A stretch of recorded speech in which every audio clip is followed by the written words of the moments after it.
killer. I didn't actually take any pictures of myself with it, but I think I have some here somewhere. What the hell am I doing? In the wrong folder? DR2. Okay. Okay, so that's me looking pretty much like I do now. But there's more to it. I got, so my favorite weapon in the game are these bloody knife gloves. So I made those. I totally felt like snicked. Yeah. Bubba. Okay, so that's what we got. Oh, here's me killing him. Okay. So I played Slappy here, so I made a little Slappy plushie to go along with it, because like I said, Halloween nerd. And then I started to go crazy, because with this costume, for those of you who have played the games, you can combine weapons and do all sorts of stuff. So now I see all these, I'm envisioning all these other cool things I could do. So I had to make poor little Katie's backpack and a steak, just in case Snowflake comes around and I have to feed her before she eats me. And there's my Slappy. And that's big Slappy. It's creepy and scary. There's the knife gloves. Okay, so that's not that. Now, here's the story behind this costume. So it's before Halloween, I'm frantically trying to get this thing done, and I'm making this jacket, which I could probably take off now. Hey-o.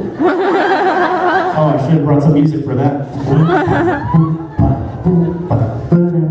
Okay, so you can see this thing's not near as comfortable as it looks. It's all Frankenstein together and stuff. But I have a story that's going to start with a question. So how many of you, this is a stupid question for a crowd like this, how many of you have ever made a cosplay? I can see all of you like making cosplay. So, okay, how many of you have ever injured yourself creating a cosplay? How many of those of you have ended up in the hospital because of a cosplay? Oh, I see one, two. Yeah, there's a few. Okay, well, so I'm in good company. Okay, so how many of you know what a seam puller is, or a seam ripper, or a seam? Okay. So you kind of know what I'm talking about now. Well, for those of you that don't know what it is, it looks like this. It's a sharp piece of metal. Now, if you'll notice, one of them looks different from the other. If you will. Now, guess where that sharp piece of metal went? I'm gonna tell you. Okay, so I'm an idiot. So basically, I got my sewing machine. I'm working on this jacket, trying to do all the twill work and everything, stitching letters and all that kind of stuff. So I'm sitting on the floor in my apartment. I got my sewing machine there, and I'm, like the little foot things over here. So this is how I work, because, like I said, I'm an idiot. And then, for no apparent reason, I think I went over here to reach for something, and so I moved my foot very abruptly, and I felt a poke and heard a snap at the exact same time. And so, that's curious. So I kind of get up, and I have it on pretty good authority that sharp piece of metal that's missing is now somewhere in my foot. But I cannot confirm nor deny this because there's no blood. But I really don't want to step down on my foot because I'm thinking that's a really bad idea. So I think I did one little test. Okay. I really don't have time for this right now. I have a deadline. Okay, so Idiot Brad, I hobble over here, grab my Swiss Army knife,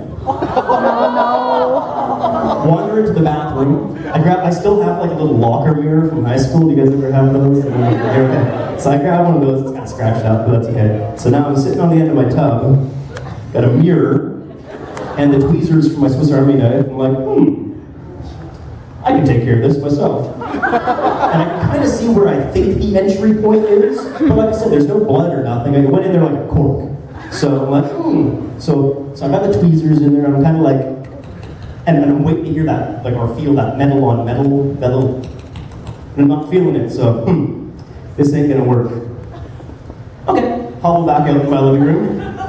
X-Acto blade. Hobble back. Let's go on a little mini expedition. And I'm still waiting to hear the end of that X-Acto blade hitting the metal. Nothing. Okay, let's run the hot water in the tub. It'll be like a sliver, right? I'll put my foot under there, it'll come right out. About 10 minutes now, I'm like, this is stupid. So in true Canadian fashion, I'm thinking, first of all, I'm thinking, this is a trip to the emergency room, and I don't have time for this. But I've exhausted all my efforts. So I put my Swiss Army knife in my pocket, in case the doctor needs it. And I grabbed the closest thing to me, which is, in true Canadian style, my hockey stick. So now I got my hockey stick crutch, and I got like a flip-flop on one foot, and I'm going up to the car. So I throw my stick in the car, get in the car. Oh, crap, that's my driving foot, isn't it? So me getting out of the parking lot was a little dicey, but I made it, no harm, no foul. So now I show up in the emergency room, and then here's the dude, and it's like midnight at this point, right?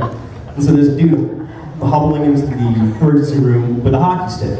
So automatically they're thinking something in particular, right? Okay, so you injured yourself, obviously we know how. Yeah, I don't think you do. Do you know what this is? And I pull up the Sea River, and the first person I was talking about, no idea.